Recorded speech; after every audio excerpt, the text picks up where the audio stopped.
to help make this a great city. Thank you.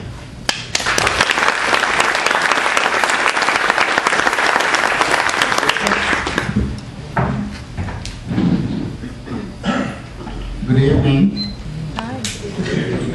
My name is AGK, first name, Edward Opa. I was born in Nigeria, and I came to US in 1985. And I've stayed in Dallas all this time.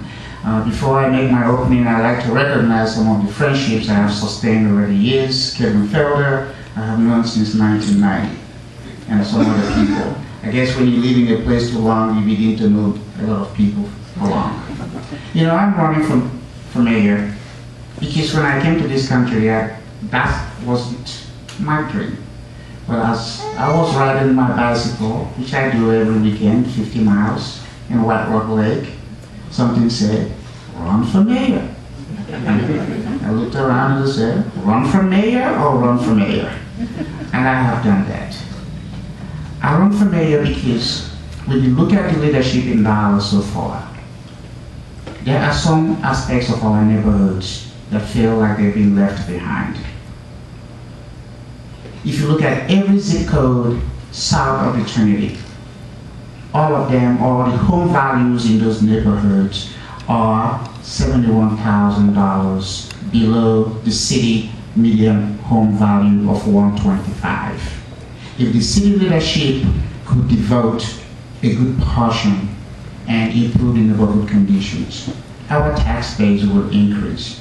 You know, 17 months ago, there was a survey done in the US and asked people about deficit.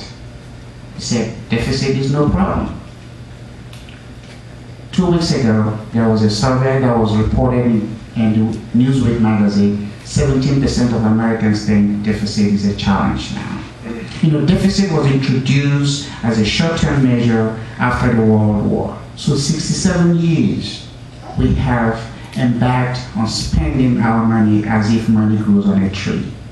Leadership has to make a change. Because if you look at America before 1944, majority of the things that were built in this country were done when the state had a budget of $1 billion. Now that we have money, what are we doing? So this leadership is to challenge American people, because Winston Churchill said, when Americans have exhausted all the options, they will do the right thing. It is time we do the right thing, because it's all about money, but then it's also about a sense of inclusion, sense of participation, so that every American will feel that they are not left behind.